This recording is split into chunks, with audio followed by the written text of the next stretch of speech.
Good afternoon, everybody, and welcome to our UNIV 391 class, the COVID-19 and the Mason Impact.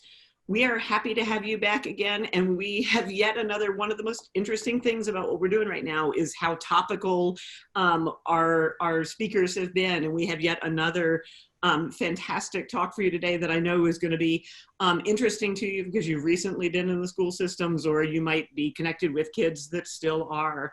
And the kinds of questions we're going to talk about today are ones that are relevant to an entire community. But first, before we get to the talk, I wanted to give some updates. One of those is you have an email and an announcement from us today. Today is the last day to do selective withdrawal for courses. So if you haven't completed and gotten at least 3 and probably 4 satisfactory posts by now, you need to have a conversation with us about whether or not it's time for you to selectively withdraw. The vast majority of y'all are doing fabulously, and this does not apply to you. We're, for the most part, just completely thrilled by watching the conversations happen and loving the questions you're asking. And related to that, one of the things that several of the speakers have alluded to, and I really haven't talked about very much, is some of the ways you can get involved.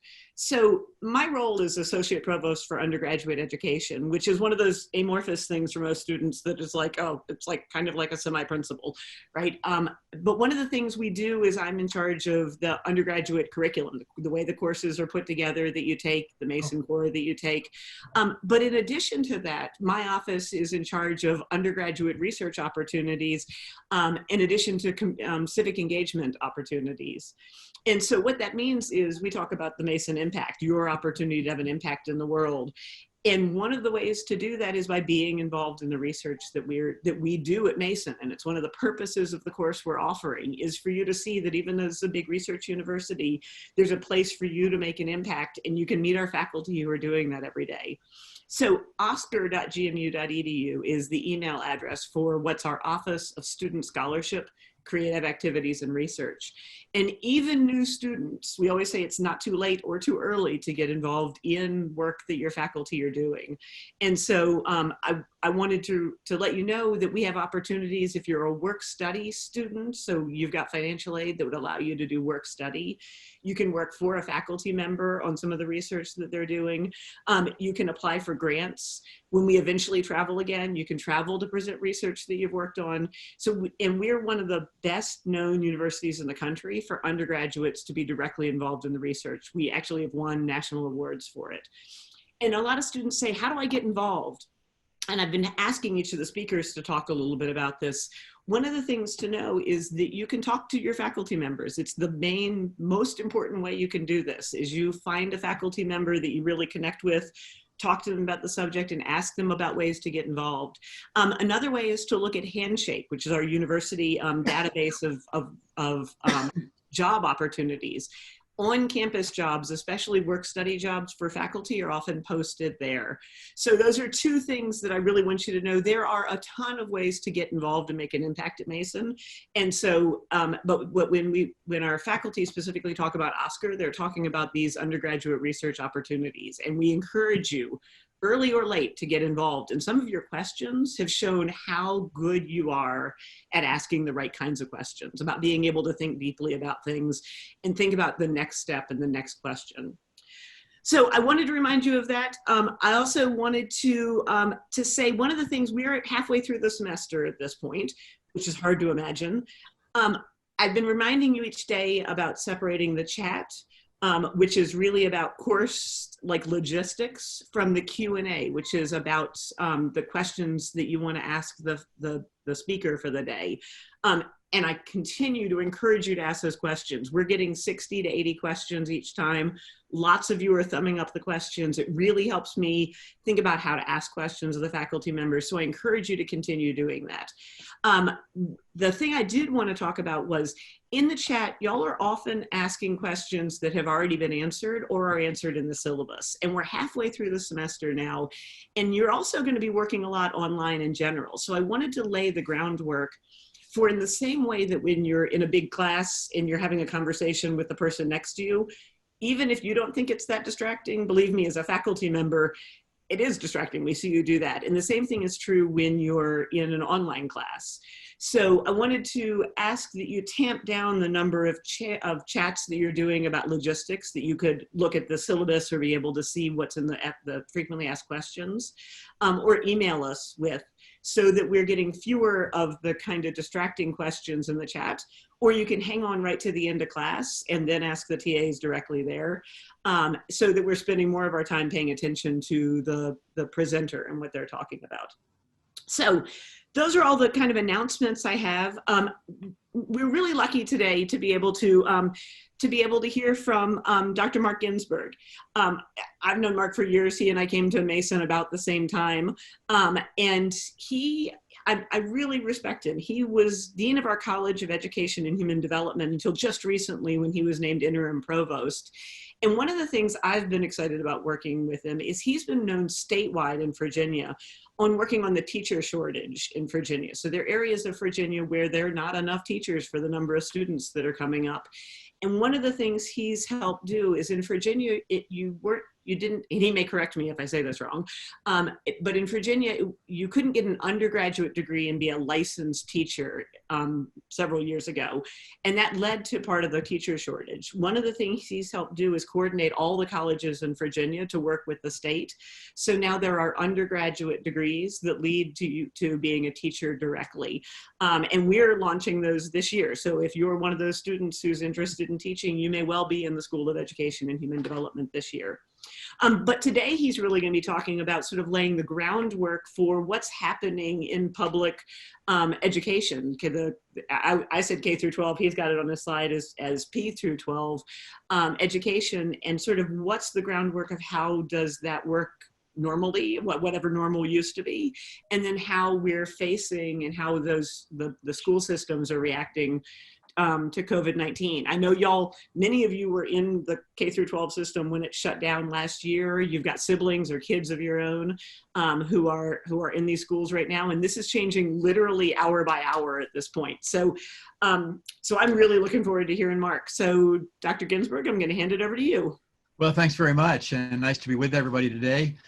I hope everybody's well, and what an exciting course this has been. I've had a chance to look at the syllabus and learn a little bit about the topics that are being covered, and it truly is a remarkable opportunity for you to hear from a wide array of our faculty colleagues about some of the most important issues our country faces. And certainly one of the most important issues our country faces is the issue of educating our children, educating the next era, educating ourselves for our future. Let me begin with a couple of quotes.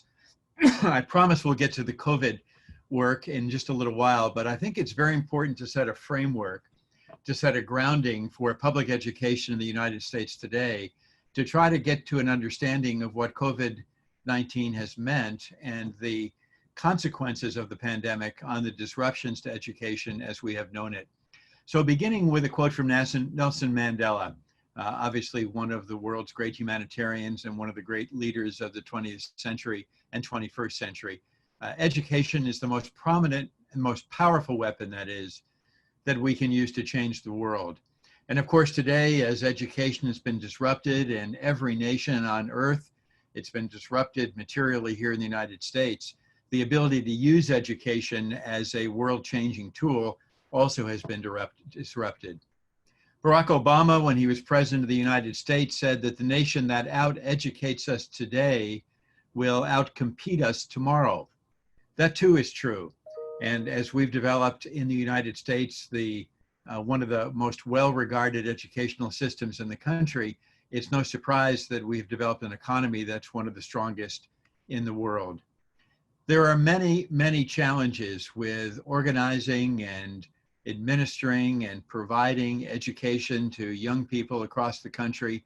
Those challenges have been amplified, those challenges have been shifted, and those challenges have changed as a result of the pandemic.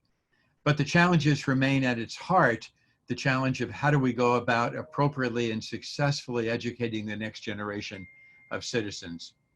You've all seen the state slogan. Well, this really isn't the state slogan, is it? But it's become the state slogan that Virginia is for learners.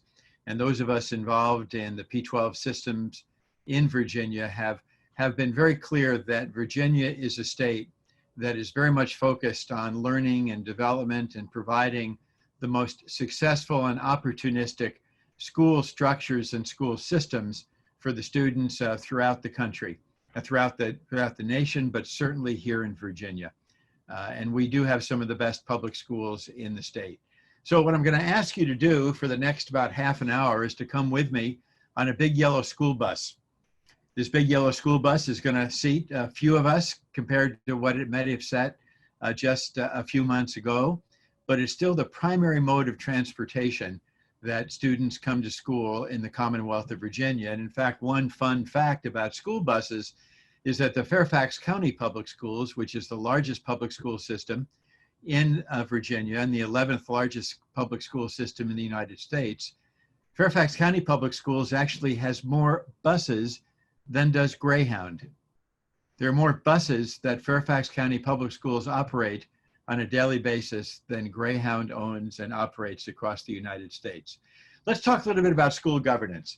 How is it that schools are governed? Because ultimately the policies that affect how the education is delivered and how the education is provided, both pre-pandemic, during pandemic, and after the pandemic, will be about how schools are governed. Schools are governed by three levels: by the federal government, who provides some level of oversight of schools; the state government, who provides a greater degree of oversight of schools than does the federal government; and local governing boards, in particular local school boards, who have the penultimate say about how individual schools are led and governed.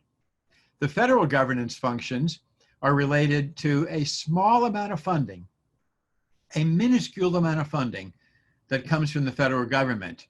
I'll be sharing a slide with you in a few moments, but the punchline in that slide is that about 8%, not 18 or 80, but 8% of funding for schools is provided by the federal government. The federal government is involved in collecting data about education, about identifying problems and challenges and helping to find solutions in education, and enforcing discrimination laws in education. The state government has greater governance functions. The states provide and allocate funds for public schools, and about half of all the funding that comes to local school divisions, as we call them in Virginia, most states call them school systems, is provided by the states. The states set standards for assessments, for curriculum that every school system, or in Virginia, every school division has to meet. They provide standards and oversee special services for students with disabilities, as well as other students who have special learning challenges, including those who are learning English. They license all private and public schools in the state, including charter schools, which in Virginia there are very few, less than 10 charter schools in the Commonwealth. They license teachers, and they license other staff members and provide standards for how it is that teachers are trained and how other staff members are credentialed. And they provide standards for electing and appointing members of local school boards. But the coin of the realm are local school boards. Local school boards are the governance authority for school divisions in the Commonwealth of Virginia, and literally are the governing authority for schools nationwide. Local school boards provide oversight and develop policies for schools. They adopt the budgets for schools, and in this day and age, particularly before, during, and soon, hopefully after to be COVID, the setting of budgets, the expenditure of funds, the allocation of resources is a very important function for school boards. They employ the superintendent.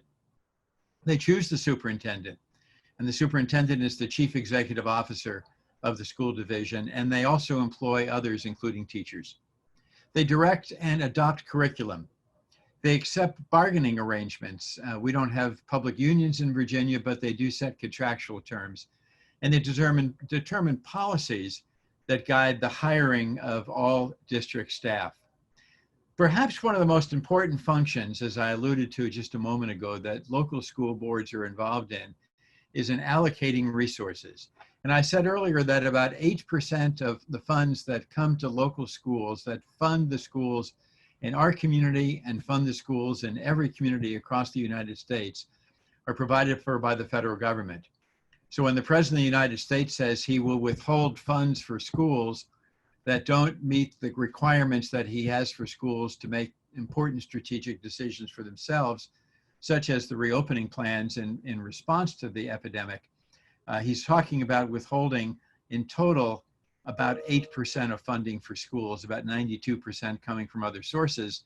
In the state of Virginia, about 47% comes from the Commonwealth, about 45% comes from local municipalities, primarily through real estate taxes, sometimes through sales taxes and other local means of how municipalities raise money. But as you can see, the lion's share, the vast majority, 92% of all school funding comes from local and state sources.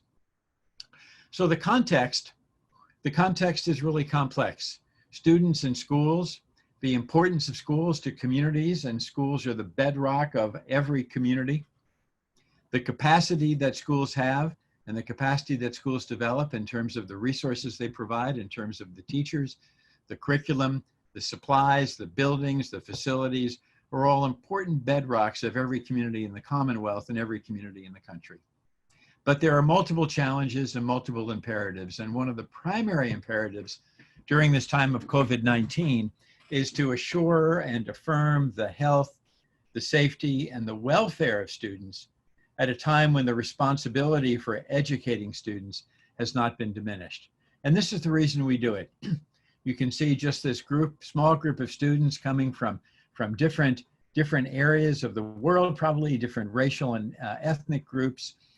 These are the students of today, the students who populate the classrooms of today. So let me give you a little thumbnail as we begin talking about the issues about P-12 schools today across the United States and in the Commonwealth. So in the United States, there are about 76 million students who are enrolled in P-12 schools across the United States. Of those 76 million, about 50.8 million are enrolled in public schools. About 5.8 million are enrolled in private schools, and the rest are in higher education. And you can see the numbers on the slide in front of you. About 1.5 million in pre-K, about a little over 3.5 million in kindergarten, about 35.5 million in grades pre-K through 8, and about 15 million plus in grades 9 to 12. The demographics are that the majority of our students in public education today are non-white. The majority of our students are ethnic minorities and racial minorities. There are about 3.7 million teachers employed by schools across the country. And of those teachers, about 3.25 million effectively are in public schools, the remaining are in private schools. America's schools today are the melting pot of America in the present.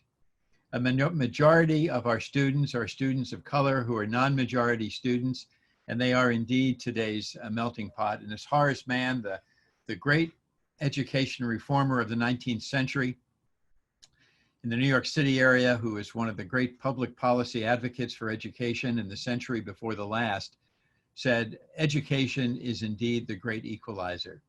And that is a real challenge in today's environment with the pandemic.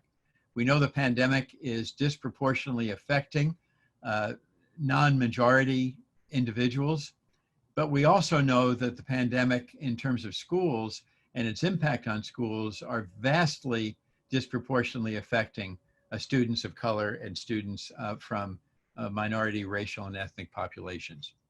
Here's a slide that says a little about university populations, a little under 20 million individuals who are enrolled in this last academic year in universities across the country, and you can see the metrics. But I do want to point out that as we talk about the impact of COVID-19 on education, I'm going to predominantly speak this afternoon about P-12 schools, but that universities are also being highly impacted, as we all know. Mason pivoted to a fully online semester in the spring. Mason's opening in a hybrid way this fall, but we will continue to be impacted, and we likely will be impacted as a community in education, including early education, including K-12, as was said earlier, education, and also higher education.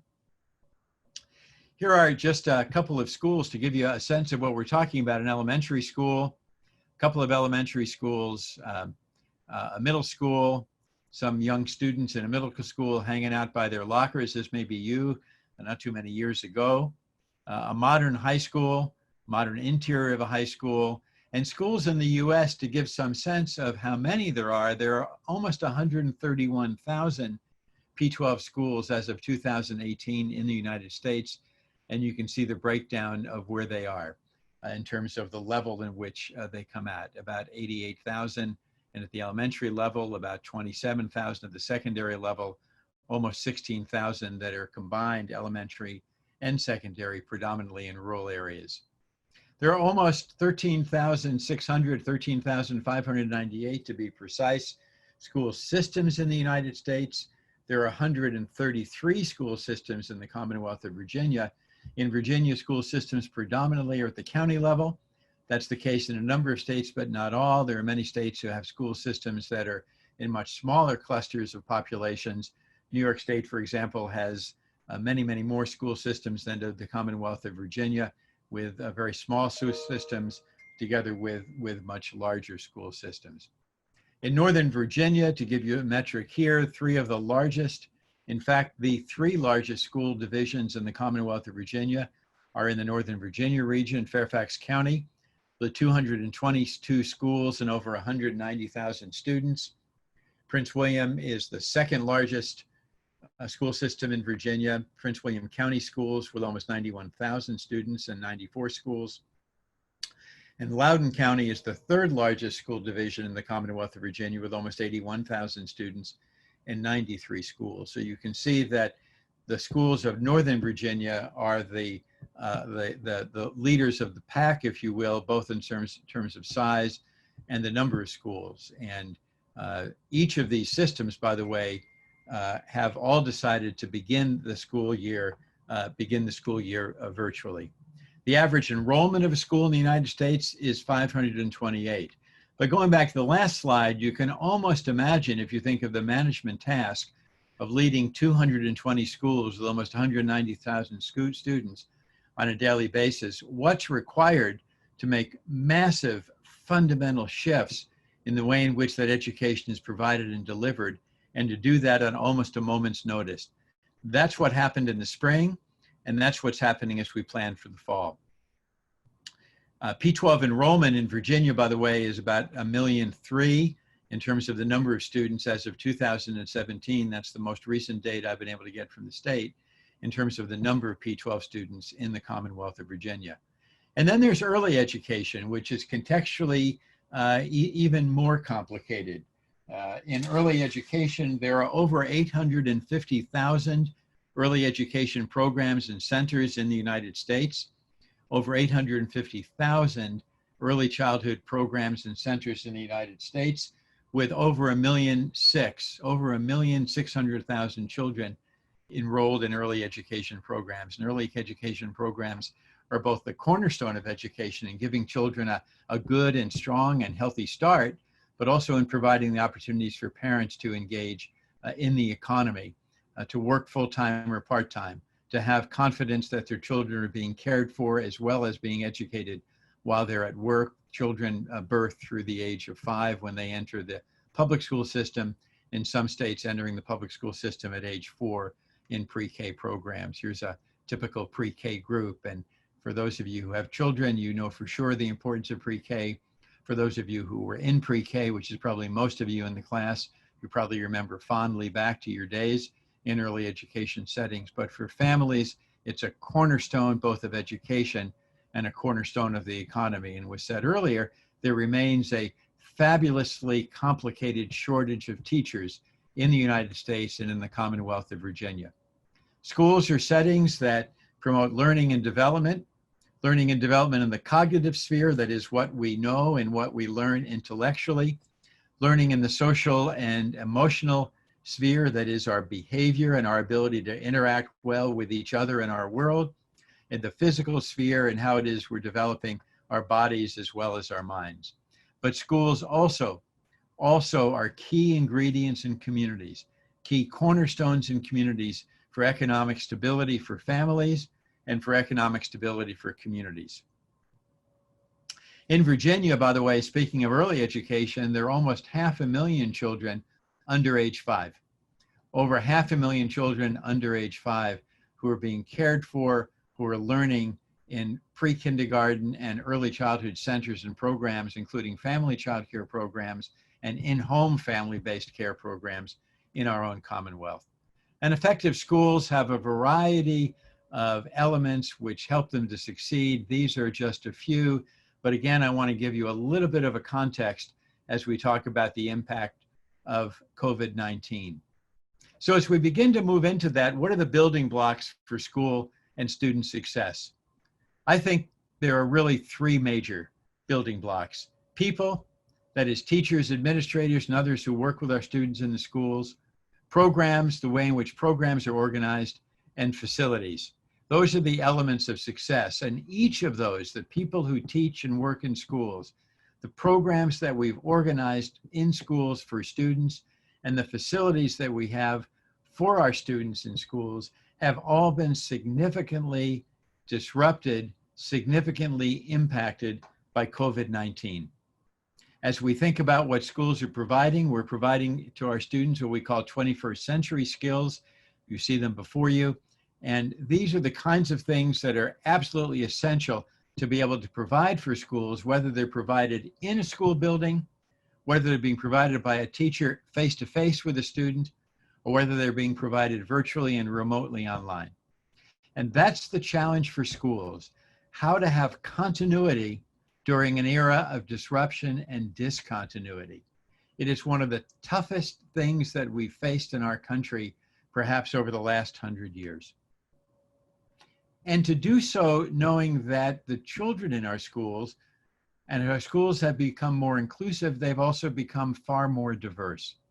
How do we do all of this both within schools and within facilities, and now using remote and online instructional technologies in ways that embrace the importance of cultural competence, that embrace the importance of linguistic diversity, with more and more of our students in schools not having the ability to speak and understand English, who are English language learners, by having the economic diversity that we have, with not all of our students having the same opportunities for computer technology resources, for bandwidth and Wi-Fi connectivity, to have resources in the homes and homes that are conducive and able to provide the kind of support that's needed to be successful in an online or virtual environment.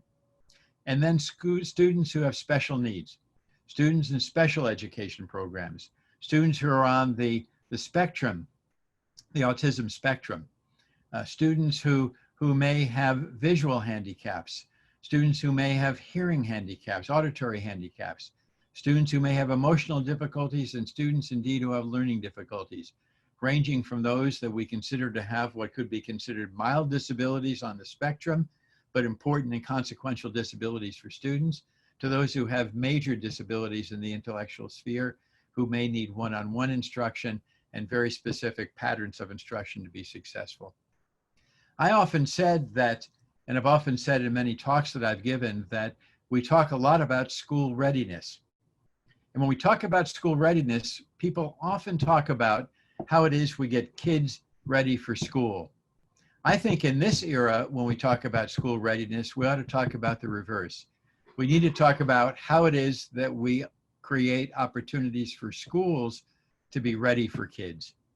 Yes, it's important that kids are ready for school, but now we have to pivot ourselves as educators and be sure that we get schools ready to serve the needs of all of these kids. So let's specifically talk about coronavirus and its impact. That's the context. That's the overview. That's the big picture. We've got hundreds of thousands, millions of students. We have in Fairfax County alone over 200 schools. In the region, we have over 400 schools and countless numbers of students. What's the impact of COVID-19? How do we prepare and how do we deal with it? This is what happened. No classes until further notice. And that notice has been given that we won't have classes in the traditional form now for perhaps many months. It's not that we won't have class, we won't have classes in its traditional form.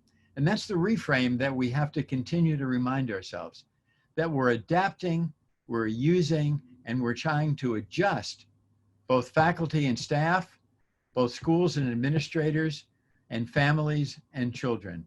We're trying to adjust and adapt to a new normal where we're delivering education in a new way.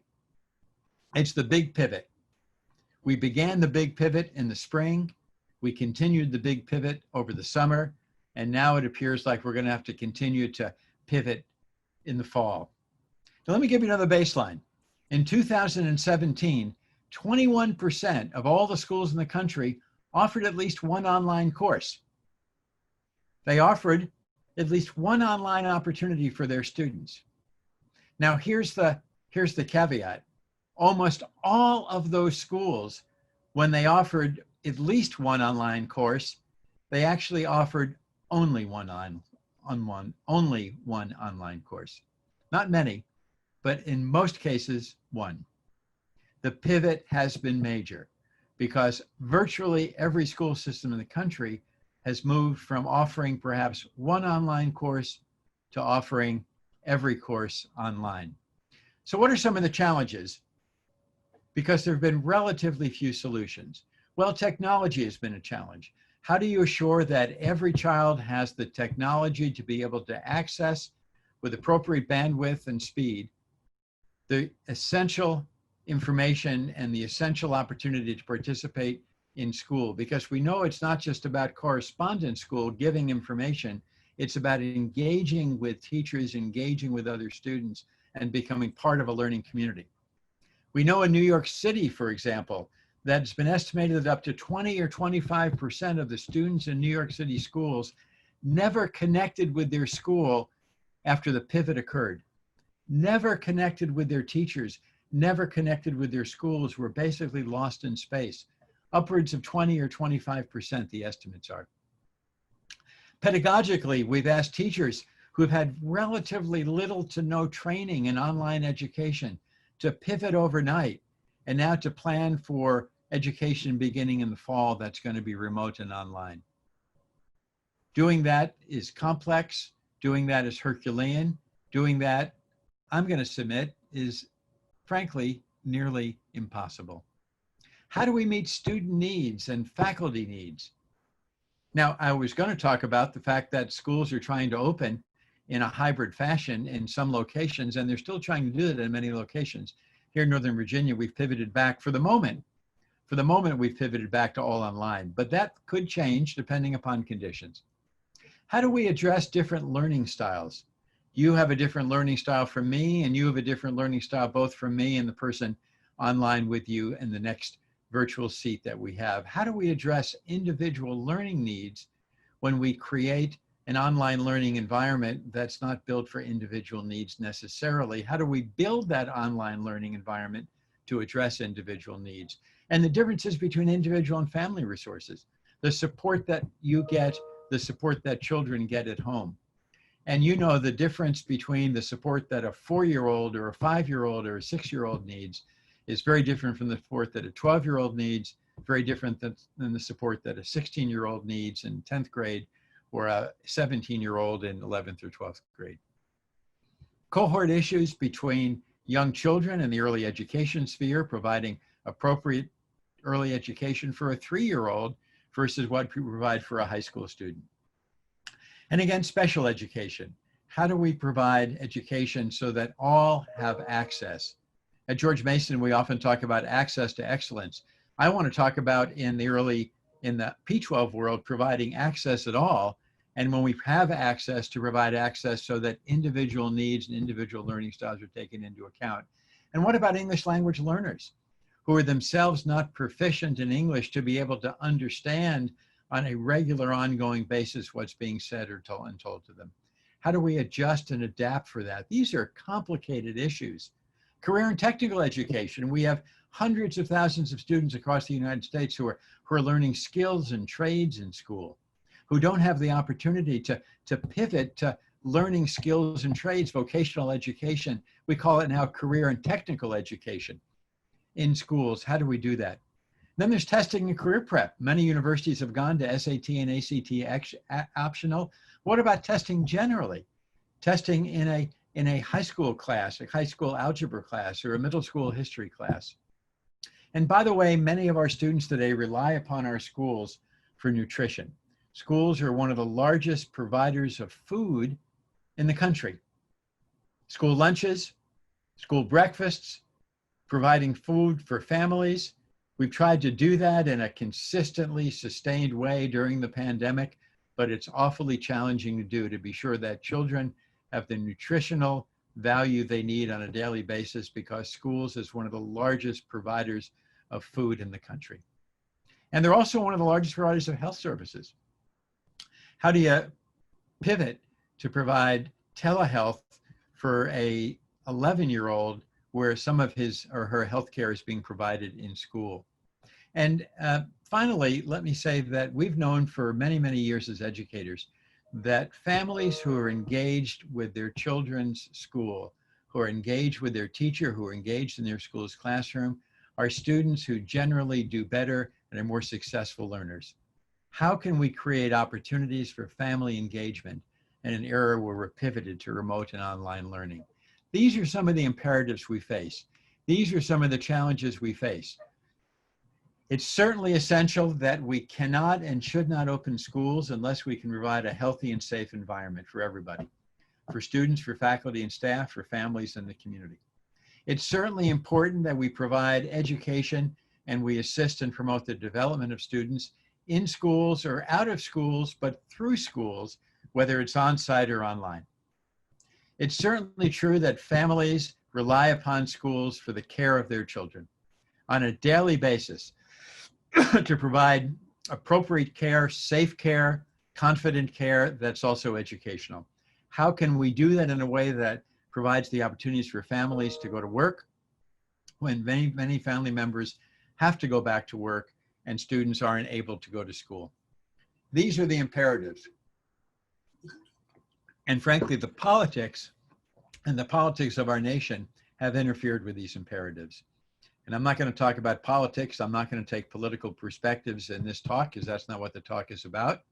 I easily could, but I'm going to refrain from doing that. But I'm going to tell you that there's a collision between the imperatives that we face as educators and some of the politics that's happening in states and communities around the country. So what are some of the challenges? Well, challenge one is, how do we provide for a safe return to school? How do we provide the assurance that we can deliver the education that's needed in communities, that's required for students, and to do that in a safe way? We received lots of guidance from the Centers for Disease Control and other federal agencies. We've received in Virginia guidance from the State Department of Health. We've received in our Commonwealth guidance from the State Department of Education, from professionals like public health professionals and physicians and mental health professionals and other professionals who've helped to orient educators to understand the challenges that we face on the health and human service delivery side. We've received lots of advice from associations, from the American Public Health Association, the American Educational Association, from many, many associations providing us with advice, much of which, by the way, is not conflicting. Most of it is quite consistent. And we continue to receive advice from communities. And they basically tell us that here's our risk ratios. The lowest risk is virtual only. More risk is when we have small in-person classes, small in-person activities, and the highest risk is when we open up schools totally. This isn't rocket science. It's not rocket science to know this. It is rocket science to do it effectively. Some of the CDC guidelines, here they are. You've seen them, you've heard them, you've listened to them in the press. It's not rocket science to read, it's very complex to do in schools. And that's why many of schools have decided to pivot to virtual or online instruction in the fall, to both give them some more time to be able to prepare effectively to meet some of these imperatives, at the same time to be assured that they can do so in a safe and reliable, that is, consistent manner. Very tough kinds of things to do. So I want to emphasize, and I think it's really important to be able to say clearly, that there is a differential impact and an adverse impact when schools open or schools remain closed on different communities. And that communities of less resources, families who have less privilege, families who have less ability to engage in online or virtual education will be differentially affected by virtual and online education, remote education, and they already have. Need I say more than the 20 to 25% of students in New York City who never were able to access remote education during the spring semester? We know that students are adversely affected, whether they come from families who are less privileged than others, whether they come from families who are less proficient in the language of English, whether they have students with special needs. There are certain communities, many communities, literally millions of students who are adversely affected. And these are some of them before you. And the age of student is one of them. We know that delivering online education in the early years is far more complex than delivering online education in the older years.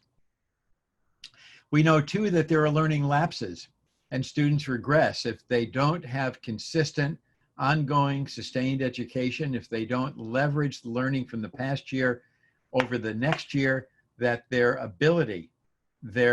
abilities to succeed in school are going to regress, and that's going to have a cumulative impact over time. We know that it's important as we think about reopening schools that we also be attentive to behavior, because we're needing to reshape and adjust to new normals of behavior, wearing masks in schools, socially and physically distancing in schools, coming to school as some of the reopening plans might have as 1 or 2 days a week, and doing online education the rest of the time. There is a new normal, not only the way we do things, there's a new normal in the way we behave. A good glimpse of it here, of every student wearing a mask in schools. And it's going to be tough to have every student wear a mask in schools for 6, 7, or 8 hours a day. It's going to be tough to do that. If you've tried to wear a mask for 6 or 7 hours a day, you know it's not easy. But it's going to be our shared responsibility to do that. What about the architecture of facilities? We know that many schools are built with classrooms for between 25 and 32, maybe 35 students. We know with physical distancing, that's not going to be possible. Here's a picture of a classroom in a typical school with that classroom built for about 25 students. This is the way that classroom is going to look in the new environment. The current or old environment, the pre-pandemic environment, and take a look at a similar classroom in the new environment. Major shifts in the architecture and the architectural arrangement of schools. How in the world are schools going to be able to pivot from this to this and have every school student attend? Well, it's not going to be easy. And what schools have decided to do in most cases is to limit the amount of time or the amount of days that each student is in school, so you can go from this to this. The plan in Fairfax County had been that schools would open for most students 2 days a week so that we can densify the number of people in classrooms. You know, that's the plan. Prince William County had 1 day a week. Several schools districts were looking at only bringing back certain populations of students, maybe young children, not older children, and having different configurations of classrooms. And what about transportation? Many of you took school buses to schools. Here's the way the new school bus will look, with the red being students sitting in seats. A school bus that normally holds 56 students might be down to holding 7, or could potentially hold 28, depending on what schools decide to do with masks and what communities decide to do with masks. Obviously, if this top school bus is how students are transported to schools, you'll either need many more school buses, many more than the Fairfax County bus collection, which is already greater than Greyhound, or be able to run buses multiple times during the day. And by the way, have school bus drivers who are able to work in that way and to transport schools on a near continual basis, which then means that the hours for schools would shift so we can get kids to schools appropriately. And then what about if we can't transport kids to schools? How far should it be that kids walk to schools? One model for a school system in Kentucky, the Kentucky Department of Education put this graph out suggesting that elementary kids should walk to school if they live within 1 mile, high school kids within 2 miles. That's a lot of walking for a 5-year-old to go to school for 1 mile. And by the way, some school systems, Montgomery County, Maryland, for example, is saying that they would only, going back to the bus graphic, only transport elementary students to school and not transport, likely in their plans, middle or high school students. How would kids get to school? Would they walk? Could they walk? What if they have to cross busy streets? Who would help them to cross busy streets in the morning and the afternoon? And you'd say, well, families who have to take them to schools, parents could take them to schools. What about families without a car, or families whose car is used to take their parents to and from work, or families that just don't have the ability to drive at all, disproportionately affecting families who are not of privilege. And these are real conundrums, real life problems that schools are dealing with. And what about food service? What about food service? Look at this school cafeteria. This is the way cafeterias were designed. This is the way students have lunch and in many cases breakfast in schools. They're not going to be able to do that anymore. They might have 10% of this many students in a cafeteria. How do you do that and have lunch when lunch is supposed to be eaten? These are some of the challenges that schools have needed to face. Schools are going to have grab and go meals. They're going to feed kids in classrooms, not in cafeterias. And that has implications also for hygiene, for custodial services, for how it is you can serve kids lunches in schools and keep them hot or cold when you're bringing them to the classrooms. These are issues that have major implications for schools and have been very difficult for schools to deal with. And what about student activities? Student activities have been the hallmark of schools. We learn both in and outside of classrooms. Clubs, athletics. In many places of the country, people are talking about, what are we going to do without high school football? The reality of it is, in almost every location we will do without this fall, we'll do this fall without high school football. But we'll probably also do without band and orchestra. High school football is a relatively small number of kids. High school band and orchestra affects many more. And students will have very limited opportunities to participate in these and other kinds of academic and after-school activities. And of course, there are concerns by faculty and staff, because the most vulnerable we think in our communities, although children are vulnerable and children can be asymptomatic and children may not be having the same at this point in our understanding of the virus, the severity of symptoms and the severity of health impact that adults have. Adults have been more severely impacted, although we don't know for sure. Kids could be severely impacted over time. We really don't know. Again, there's more we don't know than we knew about the pandemic. But is it safe to bring faculty back to school? Is it fair to bring faculty back to school? And what about faculty with vulnerabilities? We can't and should not bring them back to school, and that will also impact how it is that schools operate. Stephen Covey often says that we need to do not only things right, we need to do the right thing. That's been really the challenge and the imperative for school administrators around the country. How do we do both things right and the right thing? How do we get it right and do the right thing without being too disruptive? Clay Christensen, the late great professor in the Harvard Business School, wrote very persuasively about the concept of disruption, that there are events in history, events in life that create disruption to our systems, that creates disruptions to the way in which we have historically and always done things. The pandemic will be one of the most disruptive events in our lifetimes, if not the most disruptive event in our lifetime. And schools and educational systems are some of the most disrupted of the systems in our communities. And because they are so disrupted, almost every other element of society is being further disrupted in an accelerated way. The Education Trust, one of the most trusted think tanks in education, has provided some recommendations to school and school leaders. They've recommended that school leaders create and maintain centralized, clear, and regular communication with those in their employ and also families and students. The Education Trust has recommended that schools maintain and strengthen critical supports for students and families, especially those in need, and provide guidance and resources on vulnerable populations that we've talked about, and that the states support districts to develop plans with both short and long-term solutions to address the challenges of the COVID-19 pandemic. And that we be assured that there be sufficient funds, federal and state and local, and that they be distributed equitably so that students can learn and develop successfully, and schools can successfully provide the needed services to be sure that students are able to do so. So let's talk in the last section about this, about some of the planning and some of the models that have gone on. Tom Friedman, the great contemporary historian and philosopher, talks about events in history that are events of inflection, events that are game-changing, events that are game-changing for which there has been no playbook. This is one of those events.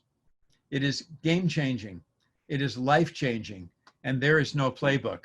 And so schools have needed to make accommodations for individuals and for systems because they've needed to remain the bedrock of their community.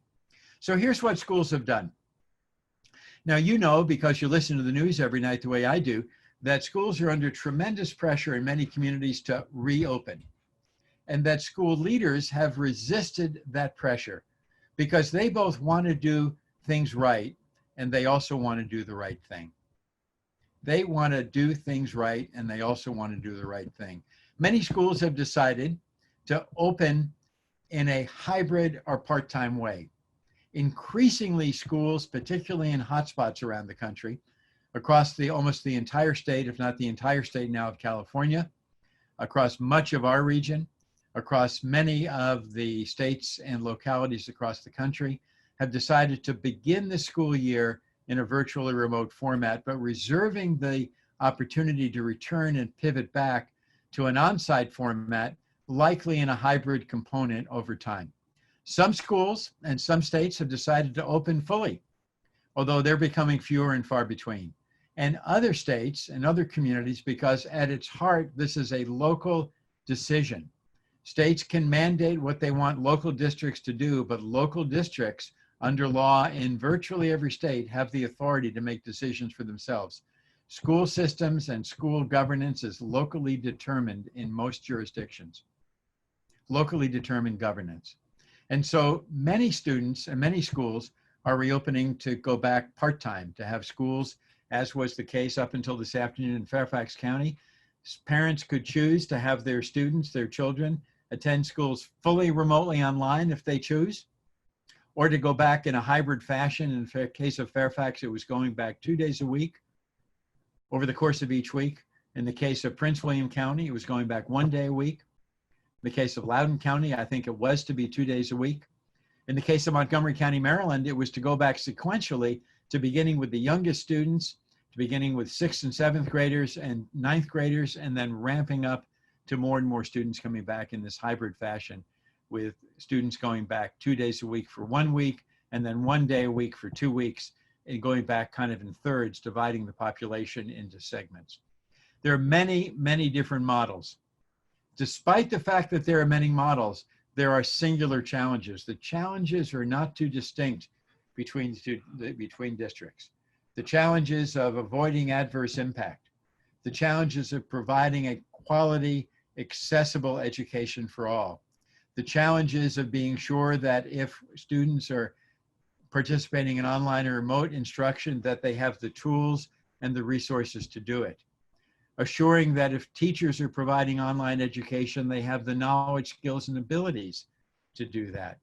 And basically to know that it's the responsibility of our society. It's the responsibility of our communities. It's the responsibilities of our government. It's the responsibility of our nation to be sure that every child has an accessible and high quality education, both because it's necessary for them to be successful over the course of their lives, but it's also necessary for the economic security of our country. We need schools, but we need schools to be operating when it's appropriate and when we can assure the health of all that participate. That's a little bit about some of the challenges. I've gone over just a few moments, but hopefully provided a bit of a backdrop for the context of schools, for the governance and the leadership of schools, for the choices that schools have to make and the challenges that they have to address as they make those very, very difficult choices. Let me end by saying that those who lead schools in this country are among the salt of the earth professionals. They do so with the best interest of their students in mind. They do so with the best interest of their communities in mind, and they do so with the best of intent. We are not going to do everything right, even though we're trying to. There is no playbook. There is a game plan, but that game plan is going to need to be adjusted as the context shifts, and we have to adapt and make decisions that address both the needs of children and families, the needs of communities, and the challenges of the pandemic, 19 pandemic.